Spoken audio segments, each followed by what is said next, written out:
Hey, today, Ronin Man here, talking about the Japanese family, Japanese society, and why the herbivore movement had to come from Japan. And there's a lot in this one. I spent 16 years in Japan. I speak fluent Japanese. I'm going to start doing MGTOW videos in Japanese. But it's a very different society. It's a very different needs. So I have hesitated until now to do that, and I still haven't started. But I want to share some ideas because I see a lot of MGTOW videos talking about Japan, talking about herbivore men, and I think, it's great that there's content out there. It really is. It's fantastic. I mean, that's what got me motivated to start making videos in the first place, and nobody's perfect. Anybody picks apart my videos, I'm going to have mistakes in them. I say too much. I'm going to, make a mistake on a fact. So I don't want to seem as coming across too harsh.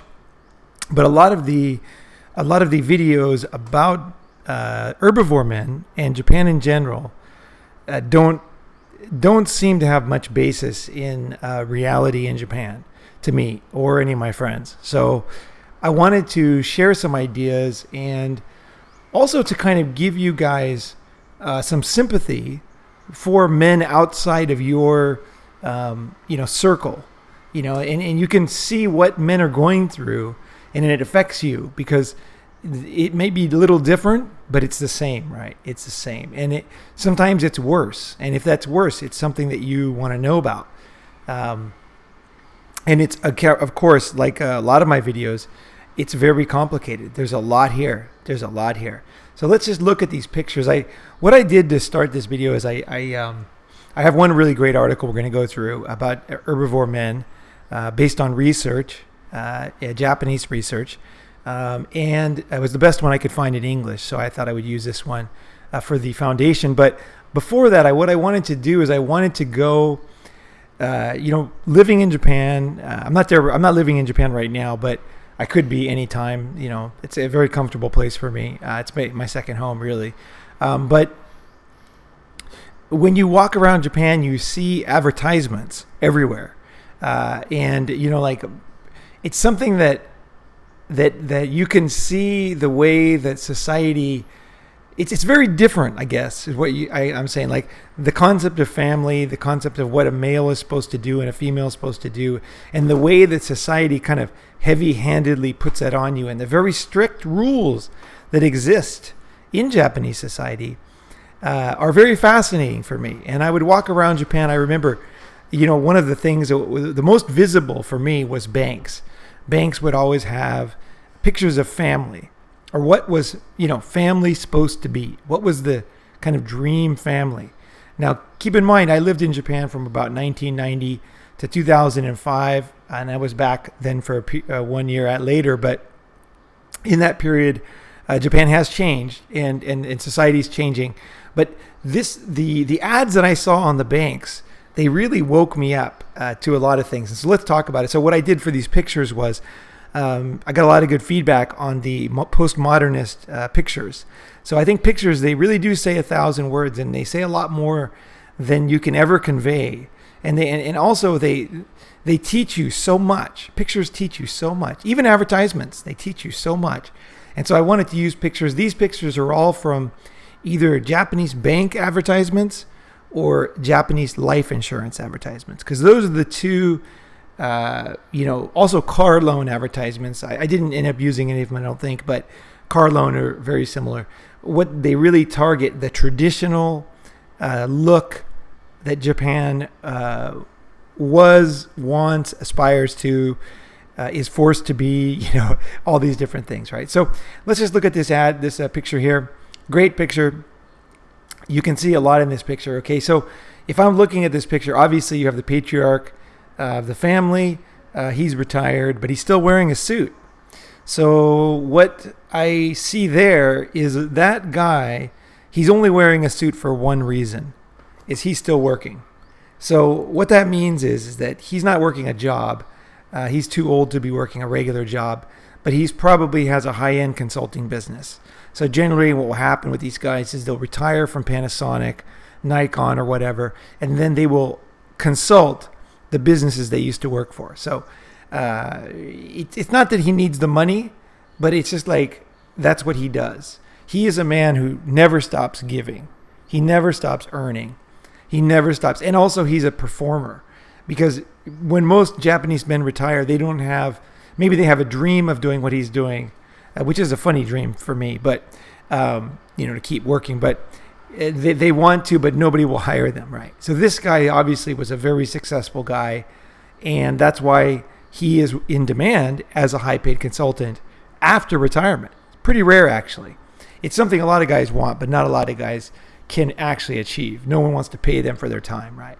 Because their stuff is out of date, or they, technology, they don't understand technology, or, whatever. They don't have value. They don't provide value. So he's a patriarch in every sense of the word. His wife is on the left in the very front in the kimono. Now, you can see from her picture, she doesn't work. She's never worked.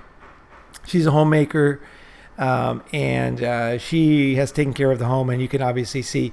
Now, okay, I know this is probably not a real family. It's probably an advertisement. I didn't look into it. It is possible that it is a real family, actually. It is very possible. But likely it's not, although the mother and daughter do look similar. Yeah, it is possible. It is possible. But then again, the advertising is very good in Japan, so you can't, it's very difficult to say. I think this is probably a real family, actually, looking at this picture, but might not be. Either way, it might be a famous family. I don't know. It might be a TV show. I don't know. But either way, they were using it for a bank commercial. So,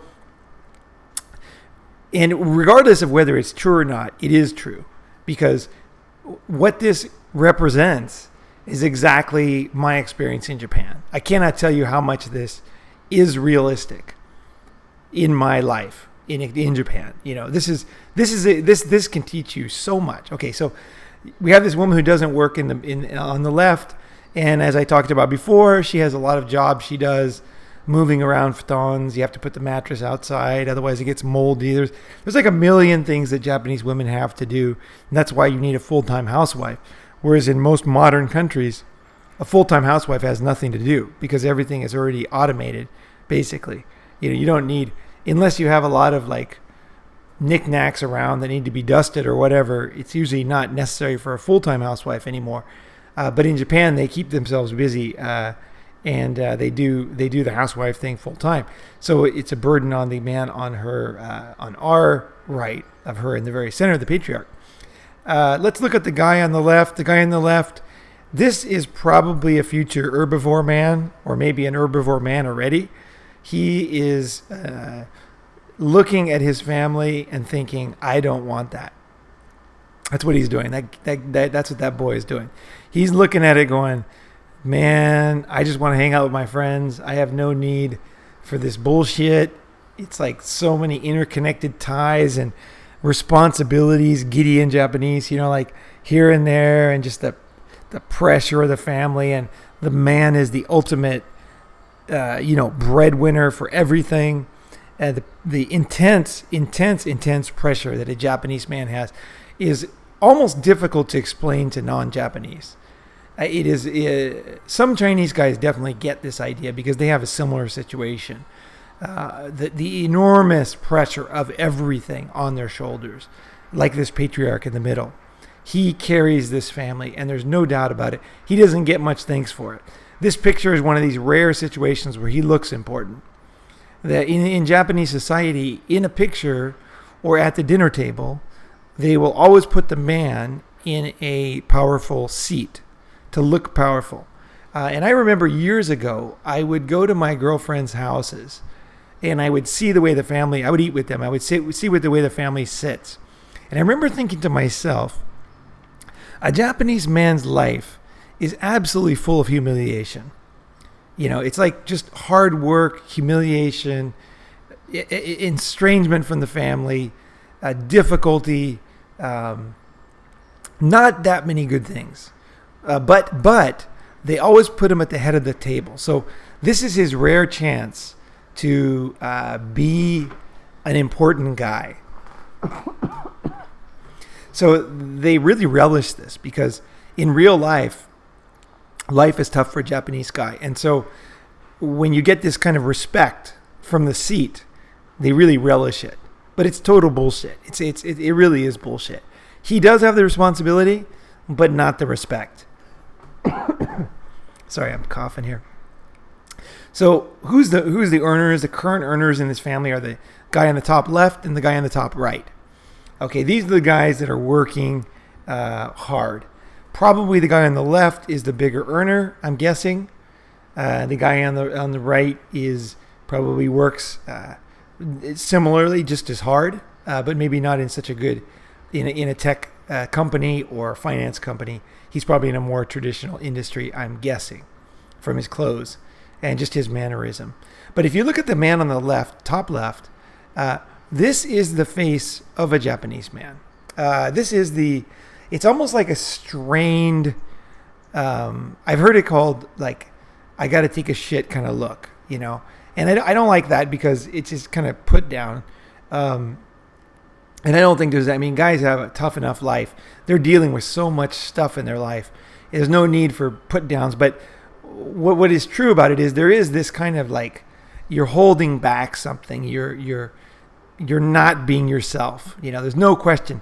Japanese men have no ability to express themselves at all. And if you look back at his face and then his wife's face, now which one holds the power in that relationship? Which one, you can see very, very clearly the one on the right does. So she is looking straight at the camera and with this confident, she's got the glasses on, she's in control of the family. A Japanese man like the guy on the top left, even though he's a big earner, he will receive a salary. His salary goes 100% to his wife. And then the wife takes that money and doles out about $10 a day to him. So no matter what he makes, he could be making huge money. He could be making $200,000, $300,000 a year. He still will get a very low salary from his wife. And that's his spending money. And there's really no way around that. The Japanese society, there used to be ways in the bubble that you could have a credit card or something, but that's gone. That's totally gone now. Japanese women have totally locked down that. There's no other way to get money. And so a man is doled out $10, if he's really lucky, $15, 1,500 yen per day as his allowance. And cigarettes are not cheap, so you gotta, if you smoke, and most Japanese guys smoke, that eats up a good percentage of your money right there. And if you have a cup of coffee, that eats it up. You barely have room for like a very cheap ready-made lunch at the convenience store. On top of that, that's your daily thing. Now, your train's covered, your everything else is covered, but your daily, your spending is $15 a day at the most. If not 10. Most Japanese men is 10 or $9, I should say, 1,000 yen. About $9 is the typical Japanese guy. So he might be getting anywhere from $9 to say $13.80, something like that, in his pocket per day to spend. And if he doesn't spend that, he can save it, right? But it's just pennies. Now she controls the money. Okay, so his wife on the top left, one over, she has the money. All the money's in her hands. And most Japanese women have a secret bank account where they squirrel away money in case they need it for whatever reason. Because they have control of the money, it's easy to squirrel it away. It's well known that most Japanese women, if you talk to any Japanese woman or man and ask them if what I'm telling you is true, they're going to start laughing their asses off because it's very true. And it's because they have control of the money. The guys is much more difficult. For a guy to have unknown money from his wife is not unheard of, but it's really difficult. Because where is it going to come from? The salary goes to her, and he gets his daily spending. The only thing he can get is if he sells something used, like a TV or something, on Craigslist or something like that. Then he might get a little money here and there. And there might be some cash from some small thing. But basically, he's locked down. He's a mule. He's a working mule. And that's why the guy below him, his son there on the bottom left, he does not want to be in this. He does not want to have family like this because he sees what his parents are going through. And so what I'm describing here is the dynamics in the family. These dynamics are creating the herbivore men. They're not some big heroes. to MGTOWs. They're being created out of something. Now, of course, there's going to be super cool guys that are worthy of respect, and we should look at them for ideas. Definitely, look around the world for good ideas. Whenever you're, educating yourself and learning about the world, you should do that. But they're a product of a system that I'm describing right here. So, the guy in the top right there, him and his wife, he's kind of the lucky guy. She's the type of Japanese wife that everybody wants. That look there is kind of the girl next door, look. Speaking of women, all three women. So if you see the lady in the front, the old lady, and then you see the behind her with the lady with the glasses and the beads, and then the other, the perfect Japanese housewife look. But all three of those ladies are not having sex with the men. So the three men, the old man in the middle, and the two earners, none of them are getting any sex from any of these women. That's a fact. Once they've had kids, and they obviously have, it's over. There's no sex going on in the family. And this is why Japanese guys go to sex services like hand job places, blow job places, and things like massage. And there's a number. Japan has so many different types of services for sexual services, different types of unique creative services. It's amazing, actually. As I said, I'm not a fan. I don't like to pay for sex, but it's not my thing. But I still do kind of like. I think it's quite funny, like to see the Japanese creativity that comes out in the sex industry. It's never looked upon as creative. It's always looked upon as disgusting or by society. But actually, it's pretty cool. The Japanese, if you're going to study anything about Japan, is like study the sex businesses they have, because they're very honest and they have value. They have value for men, and then you can learn from them. And actually, a lot of people, I see here in Bangkok, a lot of companies actually are stealing and copying these Japanese ideas. Of course, not giving credit, but a lot of the ideas came from original Japanese ideas.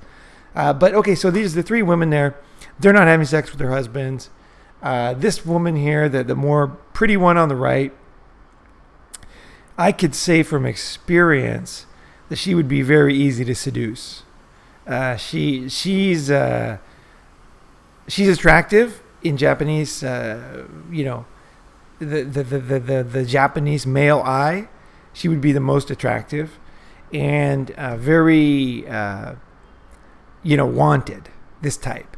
She's just right. Not that she's so hot. She's just right. She's like, looks like a good girl, but she probably got a decent body. She's got the pretty hair.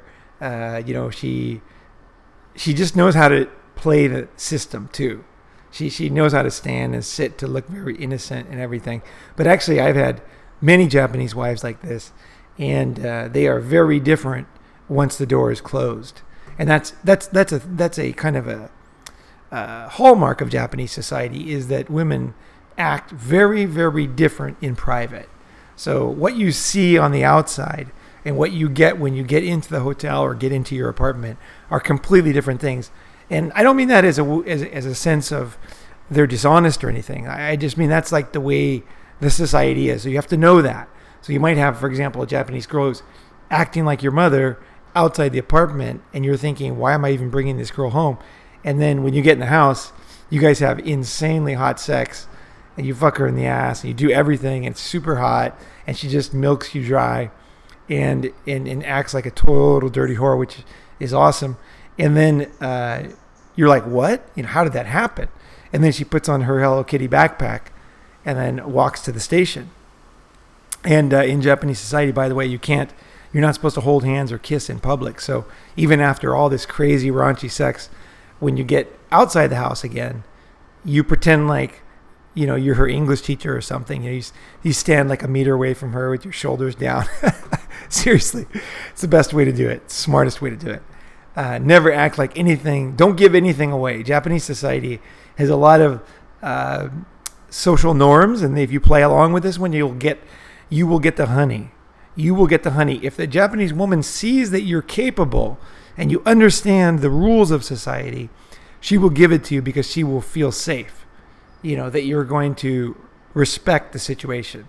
Because just like this woman here on the top right would cheat with you, at the same time as she's going to stay with her husband and she's happy in the family, at the same time as she could be your girlfriend on the side and be very happy with that. But only if you understand that the family, in a sense, comes first in a way, right? But you're getting like what you consider the most important stuff, which is like total access to all her charms, right? Which is really what a man wants, The guy on her right, her husband there, he gets some kind of societal face is what he gets. Because he's got the right-looking wife, he's got the family, he's got the good father, everything looks good. He's got the daughter on the right. And again, males are not smiling. The only male that's kind of smiling is the bottom left, the young man. He's smiling. But women, you'll see women in Japan tend to smile. And if you just look at Japanese people, just walk through the station or just get online and look at pictures, you'll see that women are, one thing about, I would say, happiness is that happiness, there's two aspects of it. There's mental and there's physical, right? But I believe, and I believe it's backed up by fact, is that you can see people's happiness from the outside most of the time. It seeps through. If somebody's unhappy and you take a picture of them, you're going to catch that glimpse where they look very angry or unhappy. I remember taking a picture of this guy that I knew, and I took his picture, and after I looked at it, it was very scary, actually. He looked very angry and very scary, and I was like, whoa. I was like, I wonder if that's... Because I've generally found that to be true. That people let out who they are by their facial expressions. But at this guy, I wasn't quite sure. And like 6 months later, he completely exploded like a total psycho. And I realized that picture actually gave me a view into his real personality. So I think that you can see a lot in people's countenance or their expression in real life. The way they stand, the way they sit, the way their face is, right? Are their hands clenched or are they loose, right? What is a man, are his knees, tight, is his shoulders relaxed, all this stuff tells you a lot, but smiling tells you a hell of a lot. And Japanese women are allowed to enjoy themselves. So you see the women are smiling now. They're not smiling as much as a Westerner would smile, don't get me wrong, but in comparison, it's a bigger comparison. Like Westerners, basically, anybody who grew up in the West, I don't mean any kind of race, I mean anybody who grew up in the West, we smile all the time, right? We smile with pictures. The first big lesson I had in Japan, and I mean this, was I learned to control my face. I was in a business meeting, nobody was taking me seriously, I could not figure it out, I was saying serious things, I was being serious. I asked a friend of mine, what the hell's wrong? And he said to me, you smile too much, and people don't trust that. They don't take you seriously. And I was like, what? So I spent the next period of time, month or whatever, just looking at Japanese people's faces and the way that Japanese guys act in different situations. And I realized he was totally telling the truth. Is I made myself look like a clown by smiling all the time. And it took me a while to really perfect my face, my Japanese face. But no matter how well you speak Japanese, if you don't have control of your face, no one's going to think that you're a good communicator. It's absolutely essential in Japanese society to control your face. And that's something that Japanese people are acutely aware of. Every single, from children all the way up to, everybody understands that your expression in Japan is very important, and also it's very nuanced and it's controlled. So what a Japanese person lets out to you, it actually tells you a lot because it's not on accident. Like Westerners, I smiled until then. I smiled without even thinking about it. I never even thought about smiling. I was like, smiling? Like, am I smiling? I have no idea. I guess I'm smiling. I tend to smile a lot. And it's like, oh, I am smiling. And they're not. It took me like a year to figure that out in Japan. And I was like, wait, I'm a man, in my business 8 years. I was a young man and I was smiling too much, like a not serious guy, like an artist or a clown or something. So if you're doing business in Japan or Asia in general, I would say spend a little bit of time studying people's faces if you want to be taken seriously. This one small tip can make you millions of dollars because you will be set apart in a way, in an unspoken way from other guys. So I'm going a long time on this picture. Geez, I got a lot more to go.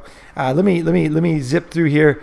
I want to say that the daughter on the right, the bottom right, she is very telling. Now she has the biggest smile, and if you look at the father, his head is ever so slightly tipped towards the granddaughter. This is no mistake. And the only reason why he's almost smiling is because she's smiling. I'm telling you right now, this is the God's honest truth. This is the truth. Is this guy is enamored with his granddaughter. And I don't mean that in a sexual sense, although that is possible. I mean, men do get attracted to women. And the idea that we're not attracted to people, whatever, in our family, it's just whatever. You are what you are, okay? Whatever, look down at your dick, like I said. Whatever gets it hard is what makes you hard. And now that Pornhub is out, you can see the statistics on people watching incest videos is like one of the biggest freaking niches, which is funny because I've never watched one. I watched one on accident in Japan, but I never searched for it, right? It's not my thing, but it is a big thing with a lot of people, right? And maybe you listening. Although a lot of Westerners can't be honest with themselves about their sexual desires. Japanese are much more honest about it, actually. But what I've seen many times in families, especially wealthy families, is the grandfather, and I'm speaking from experience here, the grandfather gives his fortune often in his will to the granddaughter. And so her job is she's getting the most money in the family. I guarantee it. Look at her face. She's the happiest. And he's leaning towards her. She's the apple of his eye. And he is happy to flow any kind of cash to her, presents, help her out. She needs help. She calls granddad. He takes care of everything. Boom. It's done, baby. Granddad's on the case. And he's happy to do it, right? And I've seen this so many times in Japan.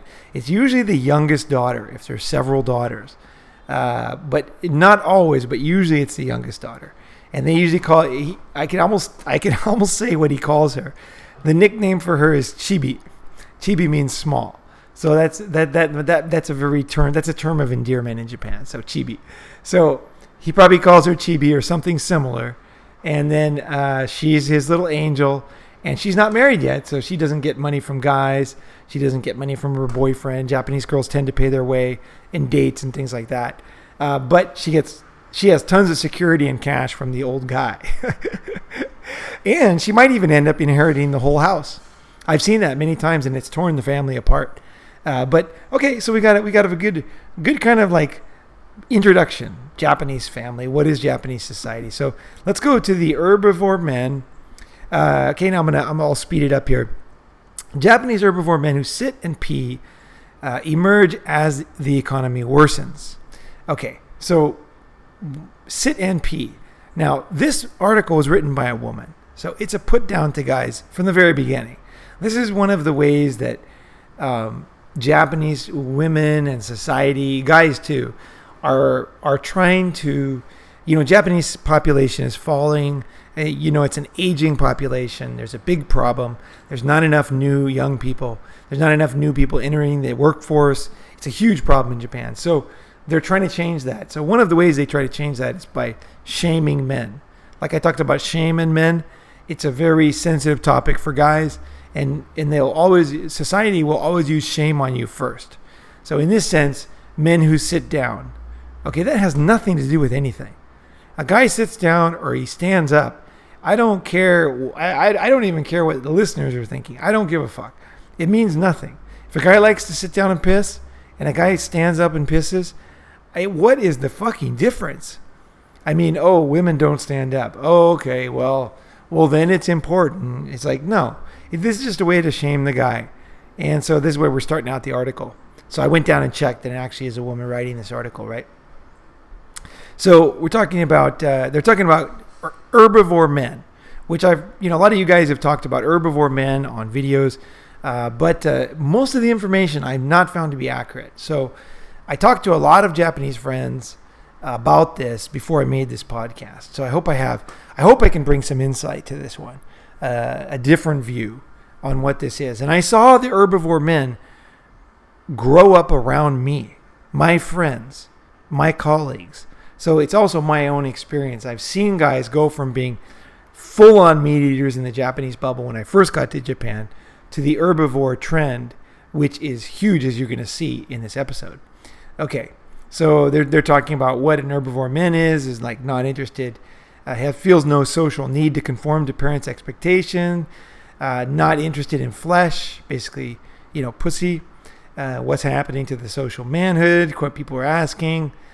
This guy is saying that they're basically parasite singles. So it's not that they're herbivore men. It's not that they don't want to fuck women. It's that they're just lazy and stay with their family because they have a free place to stay. So they're calling people parasite singles. Although just to be fair, parasite singles is used for women and men, and it tends to be for women actually more than men. There was a famous, what was it, a movie? Parasite Singles, a TV show, I can't remember, back in the early 90s, that was talking about women that were living with their parents and living off their parents and never moving out, right? So this is the kind of equal opportunity word. Okay, so basically they're saying, like, they're trying to explain it. They're saying, why are Japanese men not so interested in sex? I personally believe that this is the main reason. It's economics. I think economics are the biggest driver and cause of herbivore men. It's not guys being strong. It's not guys deciding what they're going to do and not interested in sex. And I've read all kinds of bullshit now where they're saying, like, Japanese men are less manly. I even read a Japanese guy write this stuff. It's just total bullshit.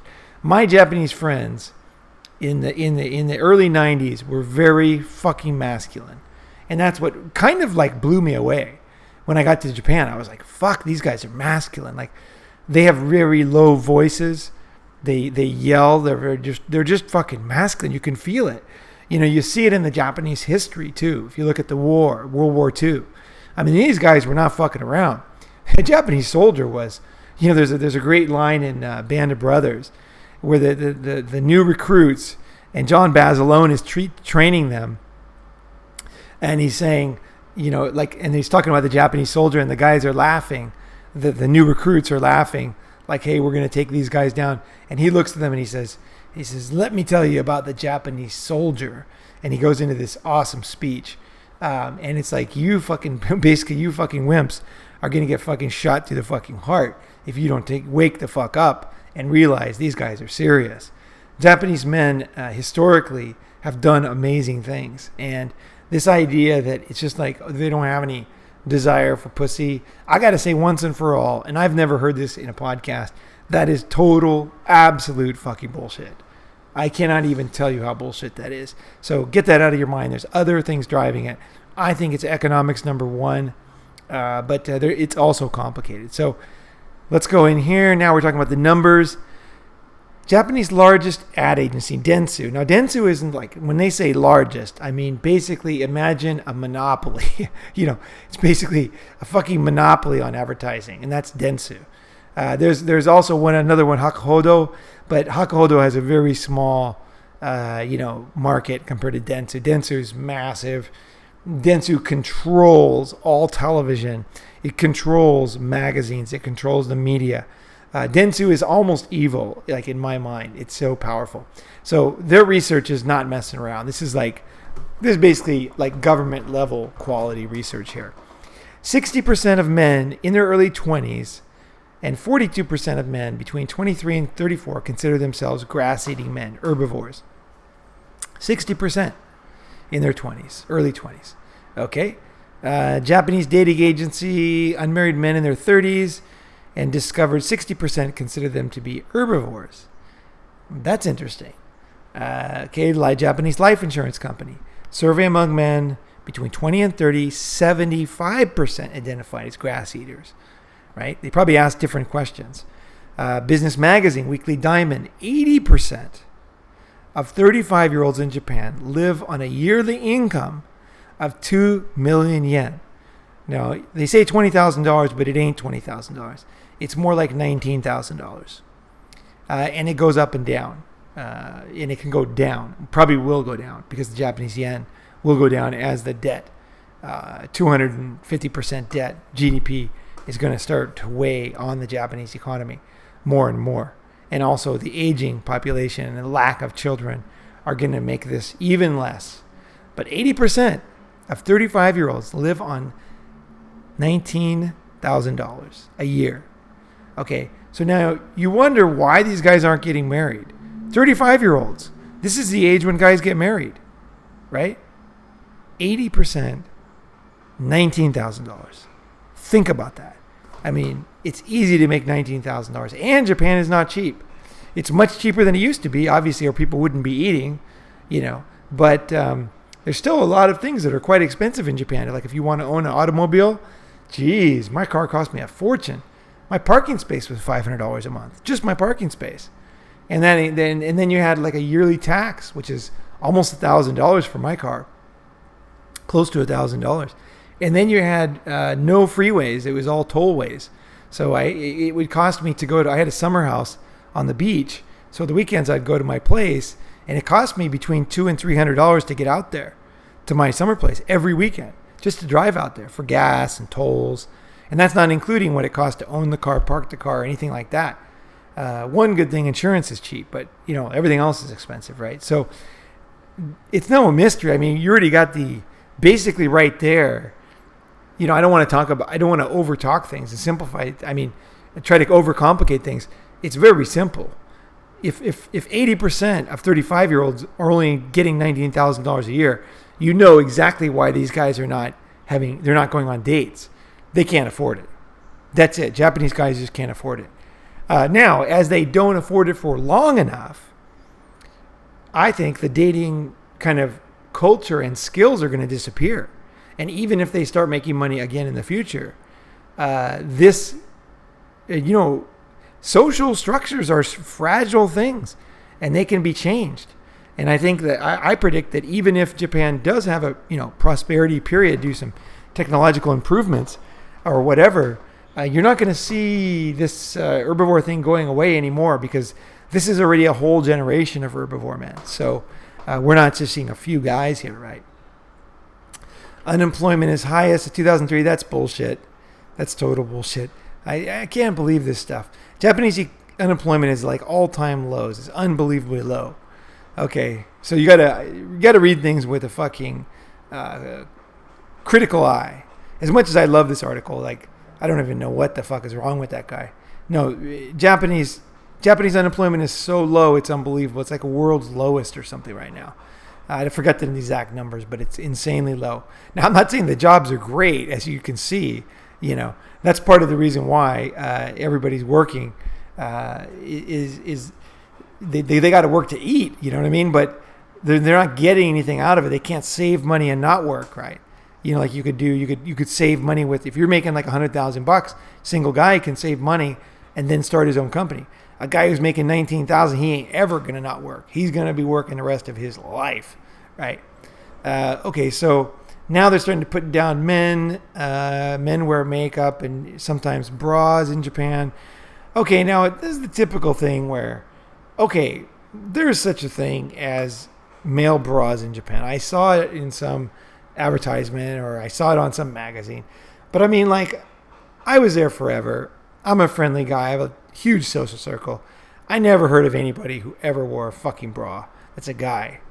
I saw guys wear makeup, but that's for another topic. That's actually a very interesting topic I'm going to talk about. And I don't even want to give it away. It's about, I'm not going to give it away. It's something that started in Japan that is now a worldwide thing and affected your life. You listening to this podcast, it affected your life. So we'll do that in another episode. Okay, so now guys take a piss. They sit down. This author is trying to like focus on this, right? She already told us the real reason is that guys don't have enough money to get married.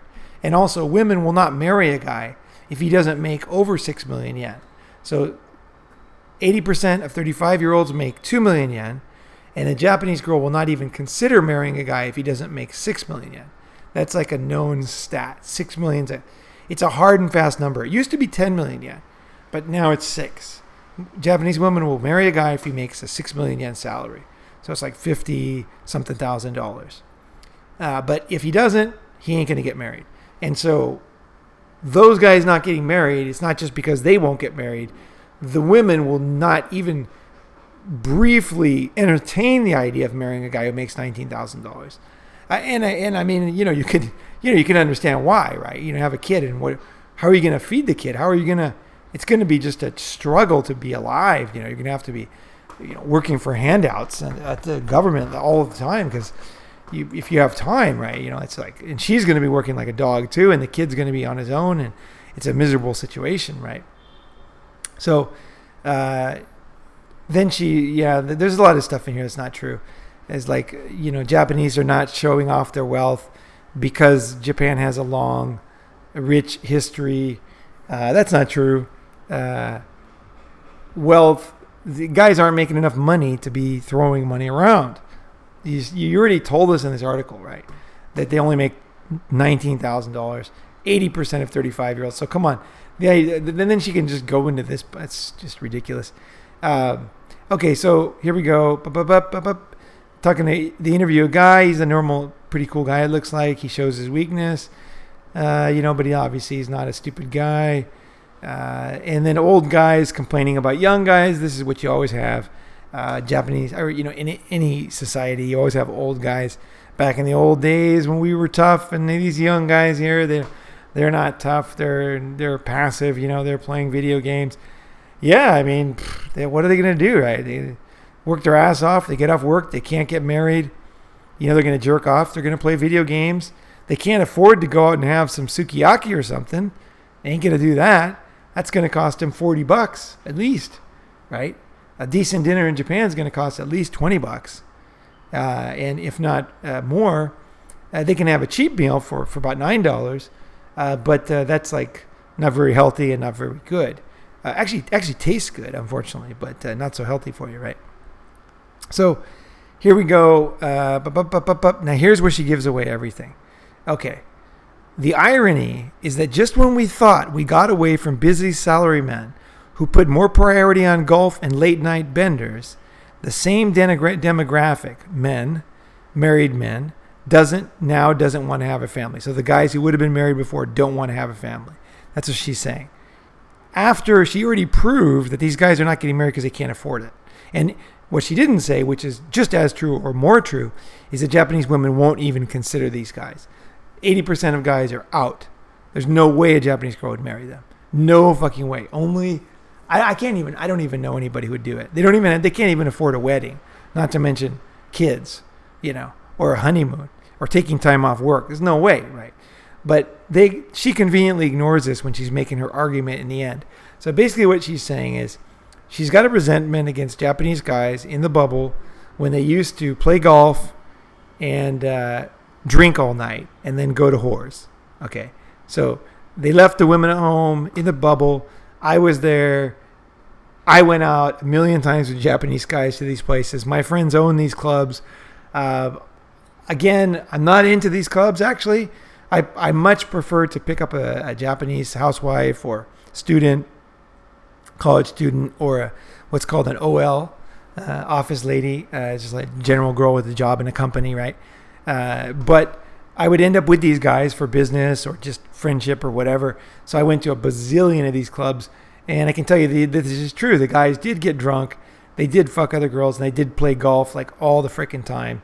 I have friends who their golf bag almost is glued to their arm, and I love golf myself, and I think that I got my golf love from Japanese guys who taught me how to play golf, playing with them, talking to intelligent men who are very conscientious and very careful. Japanese guys, they don't fuck around. They're very serious about that golf ball, and they study and they improve, and they can. The most fantastic golf teachers in the world are Japanese. I think without a doubt, they're fantastic teachers. because they actually care, they actually pay attention, right? And they learn, right? But either way, so she's got a resentment against guys who play golf, guys who get drunk, guys who go fuck around. Now, keep in mind that she didn't say, if he comes home, I'm going to ride his cock. The reason why she didn't say that in here is, one, because it's not part of the article, but also she would never do it. Okay, after she has a kid, this Hiroko, whatever her name is, Mirafiori, she married an Italian guy, it looks like. That's why her English is so good. She married a foreigner. But she's not going to fuck the guy when he comes home, right? That's just the way it is. That's just the way it is. And so, but she had a resentment. She probably had a resentment against her dad. You can see it right here in the article. Now, the resentment carries on, but for different reasons. In both situations, it's the women who should be unhappy. Okay? The men seem to be remaining selfish, but in a different way. That was the part that got me. That's what she really lets out her real self in this final argument, is that she's got a resentment against guys in the bubble, because golf and late night benders was the bubble period. Okay, if you don't live in Japan, you never lived in Japan. I'm just telling you right now. She's not talking about guys in today. She's talking about her father, that generation. Or if she's older, she might be older. I haven't looked her name up. But if she is older, then it might be her husband or her first husband, Japanese husband. And she had a resentment against him and resentment against men. But now she's got a resentment against men for another reason. And she's basically saying that even though guys don't make any money and can't afford to get married and work, what she's not saying here is the truth about the way Japanese men work, which is like a freaking dog, okay? 6 days a week, 12 hours a day, at least 10 hours a day. Japanese men can't imagine going to work at 9 and getting off at 5. It's like, that would be totally ridiculous. There's not one Japanese man in Japan who does that. Everybody works overtime. And they don't, usually unpaid too. So they're working all the time and they're still making $19,000. So, these guys are just, their life is so miserable. But she's blaming it all on them in the end of the article. Instead of saying something like, what any human person at the end of this article would say is, how can we expect men to support families when they're making $19,000 a year? Like, something needs to change. These men are working harder than other men. Suicide is higher than other men. Japanese suicide rate is out of control. It's all men. Japanese men, when you think of suicide in Japan, think man, okay?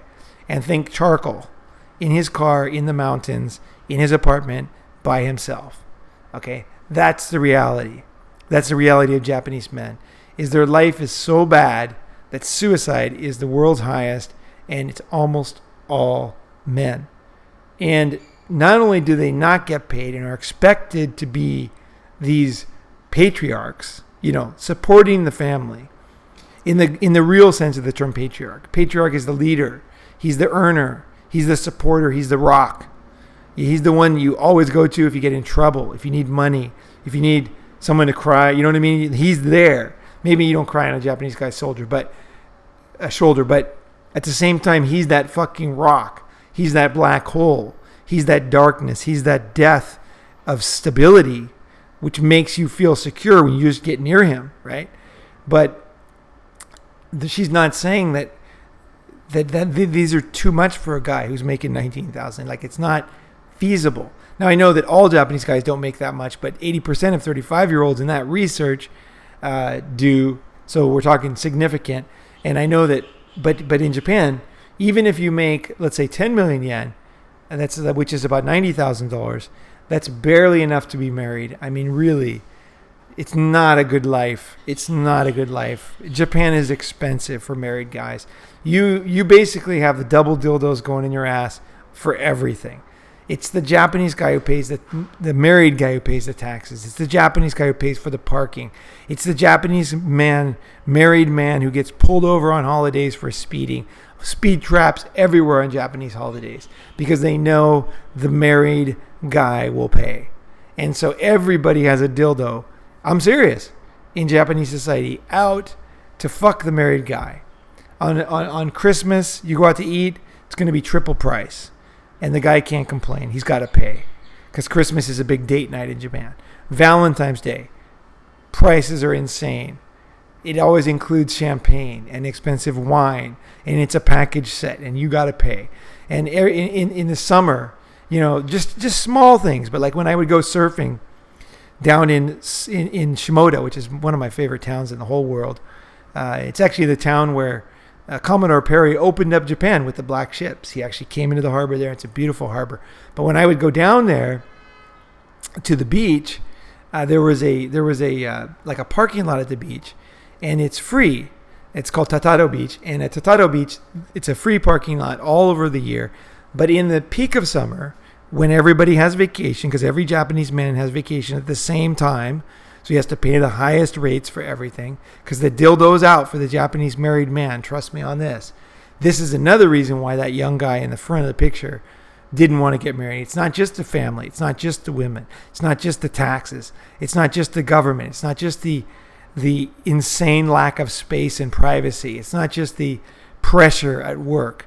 It's also the society itself and the way that they are capitalizing on an opportunity to make money. So this parking lot at Tatado Beach, I went down there one summer, and I got down there and I went into park, and then there's like a guy sitting there in a lawn chair charging money. He's charging $10 to park there, but it's a free parking lot. It's totally legal what he's doing. But he was just, there's no way to get out of it. I had to pay. I was lucky to get a parking space, actually. I was lucky to pay. Otherwise, I would have been fucking walking in the heat a long goddamn way and had a very difficult time driving into town to get some food, because there's no restaurants hardly there. So, it's like, it's really like pain upon humiliation, upon cost, upon expense, upon pressure, upon lack of being able to laugh. It's a lack of being able to wear colorful clothes. If you look at Japanese men, in the one episode I showed pictures of Japanese men going to work, and it's like they're all in black. It's all in black. Women will wear colorful clothes, but guys wear black. So let's go here. I searched Japanese family, and this came up. No man. A lot of the pictures for Japanese family had no man. This was also under Japanese family, right? Another Japanese family, kind of nothing special about this picture. Actually, I don't know why I saved that one. Here's a good one. This is a very fake picture. This is not a real family. Not a chance in hell. This is a total setup here. Just professional models. But either way, it does tell you something about society. Part of the reason why I know it's fake is because everybody's smiling. The Japanese, they're smiling like Americans. Spare me. You look at a real Japanese family's picture, and it ain't going to look like this. In fact, usually they're sitting up straight. They're not even leaning towards each other. And the woman's not holding the kids usually either. But sometimes they do. Sometimes women hold the kids in the picture. Sometimes. But it's always the woman. She owns the kids. See the woman in the middle? You see whose kids they are. Is it the guy on the left? Hell no. Hell no. Look at that little boy. Man, he's locked in. And look at that girl. She's also locked in. Even though they're not her kids, they still are playing the role that they play at home. They hang out with the mother. The guy who earns all the money, basically on the outside. And you can see the picture. The guys are on the outside of the family, right? Both these guys are on the very, very outside. And the women, all the family is in the middle. It's the grandmother, the mother, the kids. And they are the unholy alliance. And the guys on the outside, they just earn the money. They just work their ass off. They pay the bills. They deal with the shit. They do everything that a Japanese man does to make that family have food to eat and everything. And it can be pretty humiliating, I'll tell you that. The Japanese man's life can be pretty rough. I'll end up here on this one. This is like, I searched Japanese family. And this is, I can't even believe they had this as Japanese family. Because you can see the woman smiling, a very sincere smile. But the guy is not, although he's trying to. Japanese guys are not used to smiling. So it's kind of like, smile. He's like, okay. And the girl's like, hee. She's Japanese girls. You see them smiling all day. If you ever walk around, like in the afternoon, if you have any doubt that Japanese women's lives are pretty good, go to a Japanese department store in the daytime and look at all the housewives smiling, laughing, drinking tea, having a great time. And then go down to the subway and see the guys with their briefcases wearing black going to work. And you can see what is Japanese society and why the Japanese man no longer, one, can afford it, but also it doesn't really want to be part of this system. That's the truth. Japanese men are opting out at some level, at the same time as they're being excluded at another level. But if you look at the pressures and the reality of the Japanese man, I think it's pretty easy to see why it's gone this way. It's like the man had to shoulder everything, for so long, and it just you can't continue like that. A lot of my friends that were Japanese guys in the early 90s, they are essentially destroyed physically, from having to go out drinking every night with the company to working overtime. They have cancer. They're dying. And their wives are, pretty much by and large healthy and living off their savings. So that's a very common thing, is the Japanese man works himself to death, and the Japanese woman takes the money and enjoys it. You can't really blame them. It's kind of evolution in a way, But at the same time, evolution has a nasty way of coming back and biting you in the ass, and that's what's happening with herbivore men. Is they're not really admitting what's going on, but they're not gonna be part of it anymore.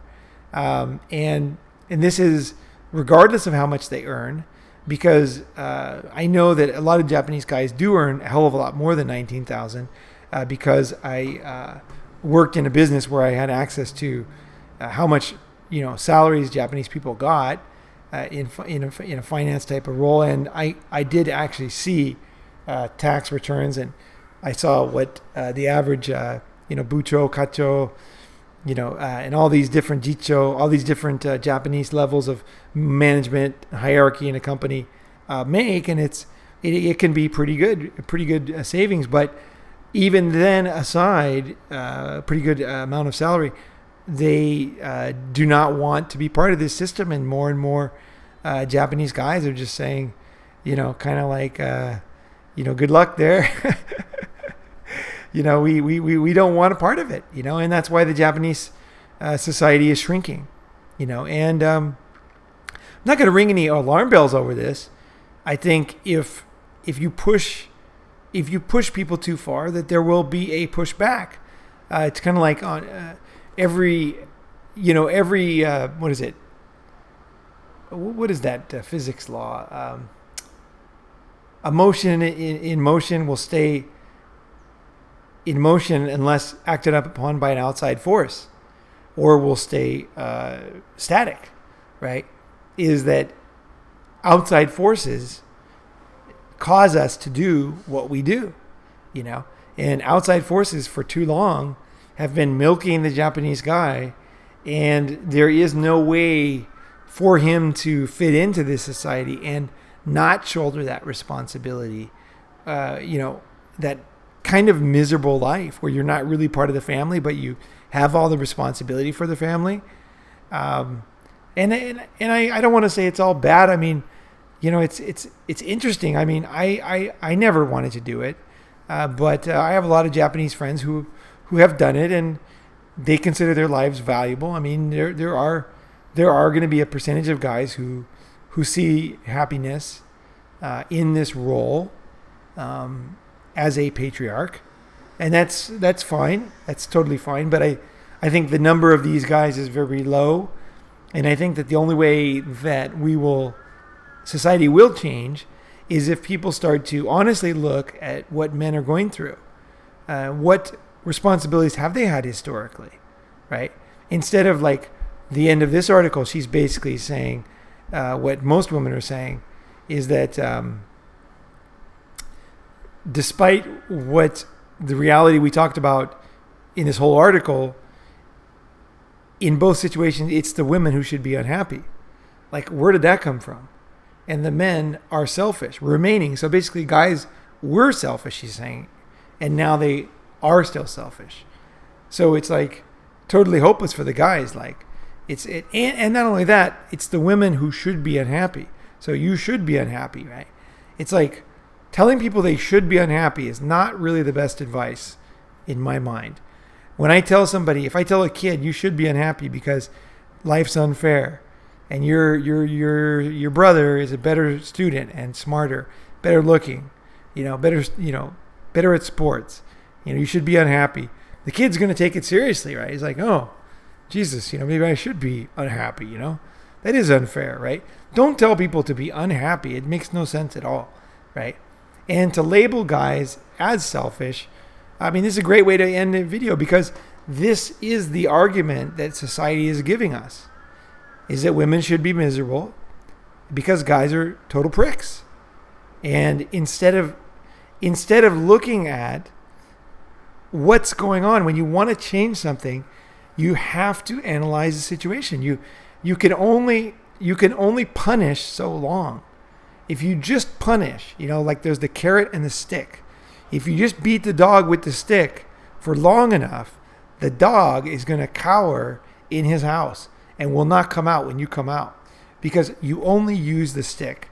And I'm not saying that women should train men at all. I'm saying that whenever you're motivating people, whenever you're trying to get them to do stuff, because we all need to be motivated for stuff, right? Motivated to work, motivated to improve our health, and motivated to change, motivated to learn new things.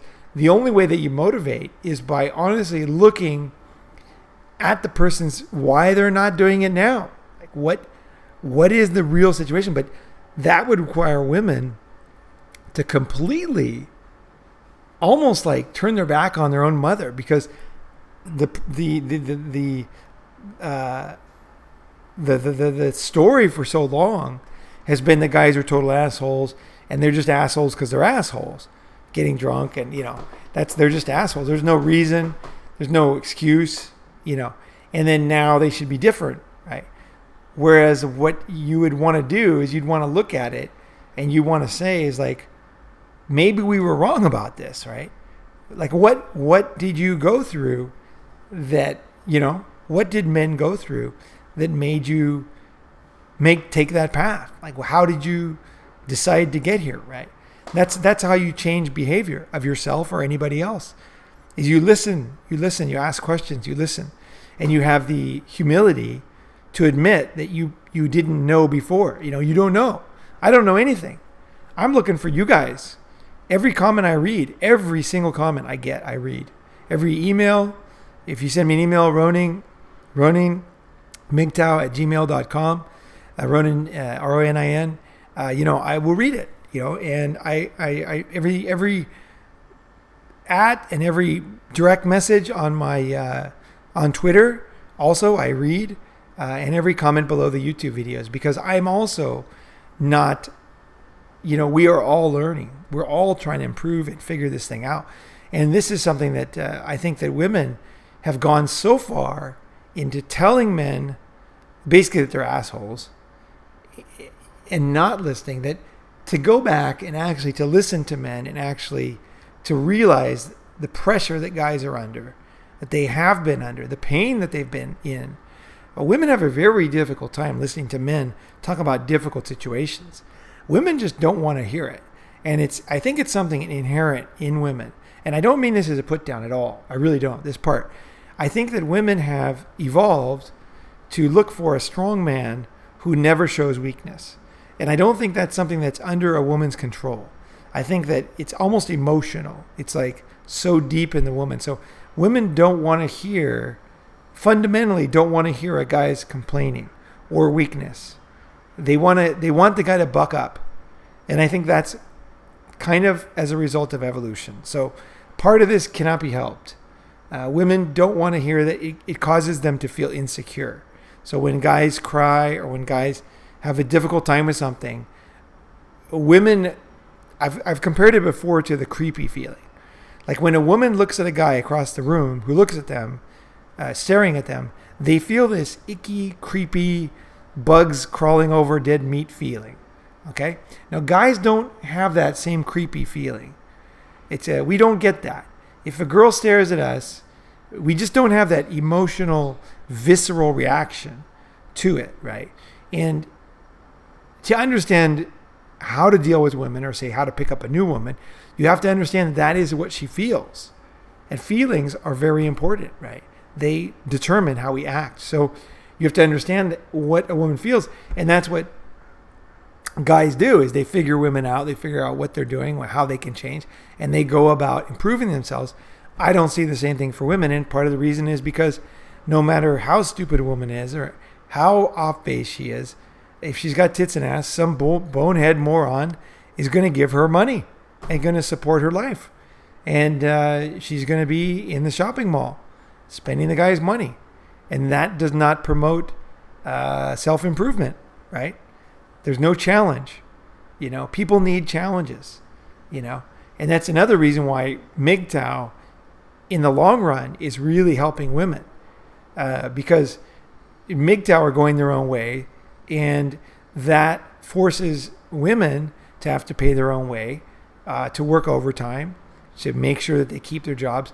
Well, if the government gets involved, then none of this works, because the government will artificially change the playing field. But in a free market, a woman would suddenly have to up her game.